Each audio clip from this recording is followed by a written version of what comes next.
അത് നമുക്കറിയാലോ, നമ്മളെല്ലാം ജനിച്ചിരിക്കുന്ന ഏകകോശത്തിൽ നിന്നാണ്. ആ ഏകകോശമായിരിക്കും നമ്മളുടെ ശരീരത്തിൽ ഇപ്പൊ ഏകദേശം 50 ലക്ഷം കോടി, അതായത് 50 ട്രില്യൺ കോശങ്ങളാണ് നമ്മുടെ ശരീരത്തിലുള്ളത്. അപ്പൊ നമുക്ക് ശരീരമുണ്ട്, ആത്മാവുണ്ട്. ജീവൻ എന്ന് പറയുന്നത് ആത്മാവാണ്. ഈ ഒരു ആത്മാവില്ലാതെ നമുക്ക് ശരീരത്തിന് നിലനിൽപ്പില്ല. ശരീരമില്ലെങ്കിൽ ആത്മാവിനും നിലനിൽപ്പില്ല.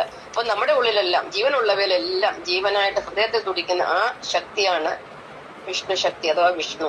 നമ്മുടെ എല്ലാം ശരീരമാണ് ശിവൻ എന്ന് പറയുന്നത്. അപ്പൊ എന്റെ ശരീരവും ശിവനാണ്, നിങ്ങളുടെ ശരീരവും ശിവനാണ്. നമ്മുടെ ഉള്ളിൽ പ്രാണനായി നമ്മുടെ ഹൃദയത്തിൽ തുടിക്കുന്നത് വിഷ്ണുവാണ്. അപ്പൊ നമ്മളെല്ലാം അടിസ്ഥാനപരമായിട്ട് വിഷ്ണുവും ശിവനുമാണ് എന്ന് പറഞ്ഞാൽ നമ്മള് നാരായണൻ തന്നെയാണ്. അടുത്ത പോയിന്റ് ശിവാരാധകരെ കുറിച്ചാണ്. ശിവാരാധകരെല്ലാം അസുരന്മാരാണ്, അല്ലെങ്കിൽ അസുരന്മാരൊക്കെ ശിവാരാധകരാണ്. കഴിഞ്ഞ 3 യുഗങ്ങൾ, അതായത് സത്യയുഗം, ത്രേതായുഗം, ദ്വാപരയുഗം, ഈ 3 യുഗങ്ങളിലും ഈ ഭൂമിയിൽ ധാരാളം അസുരന്മാരുണ്ടായിരുന്നു. ഇവരെ എല്ലാം അവതാരമെടുത്ത് നിഗ്രഹിച്ചത് വിഷ്ണു ഭഗവാനാണ്. നമുക്ക് സത്യയുഗത്തിലെ പ്രധാനപ്പെട്ട അസുരന്മാരെ കുറിച്ച് നോക്കാം. അന്ന് കുറച്ച് അസുരന്മാരെ ഉണ്ടായിരുന്നുള്ളൂ. അന്ന് പോപ്പുലേഷൻ വളരെ കുറവായിരുന്നു. അതായത് 10800 വർഷത്തിന് മുമ്പത്തെ കാര്യമാണ്. അപ്പൊ സത്യയുഗത്തിലെ പ്രധാനപ്പെട്ട അസുരന്മാരെ ഹിരണ്യാക്ഷന്, ഹിരണ്യകശിപു, ഹയഗ്രീവൻ, സുരഭാനു തുടങ്ങിയവരായിരുന്നു.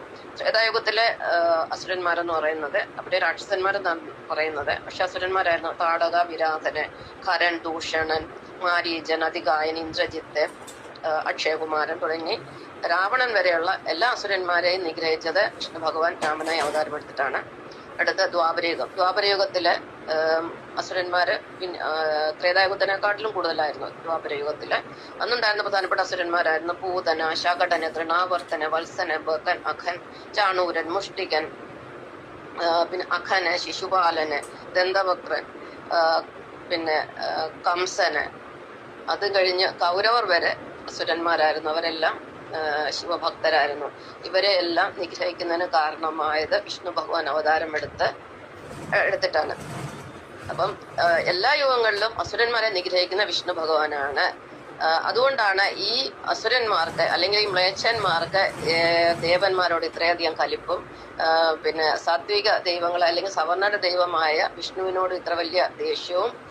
അതുപോലെ അവര് ഈ വൈഷ്ണവരെ എല്ലാം കൊല്ലാൻ ആഗ്രഹിക്കുന്നതും അതുകൊണ്ടാണ്. ദേവന്മാരെയൊക്കെ കൊല്ലണമെന്ന് അസുരന്മാർ വിചാരിക്കുന്നതിന്റെ കാര്യം അതാണ്. പക്ഷെ ഇവരറിയുന്നില്ല, ഇവരുടെ പുറകെ ഭഗവാൻ വീണ്ടും കലിയുഗത്തിൽ അവതാരം എടുത്ത് ഇവരെ നിഗ്രഹിക്കാൻ വേണ്ടി ഭഗവാൻ ഓടി നടക്കുകയാണെന്നുള്ള കാര്യം. ഇനി കലിയുഗത്തിലെ അസുരന്മാർ ആരാണെന്ന് നോക്കാം. ഈ കഴിഞ്ഞ 3 യുഗത്തിലെയും അസുരന്മാര് പുതിയ ശരീരം സ്വീകരിച്ചുകൊണ്ട്, അതായത് പഴയ എഞ്ചിനും പുതിയ ബോഡിയുമായിട്ട് വന്നിട്ടുണ്ട്.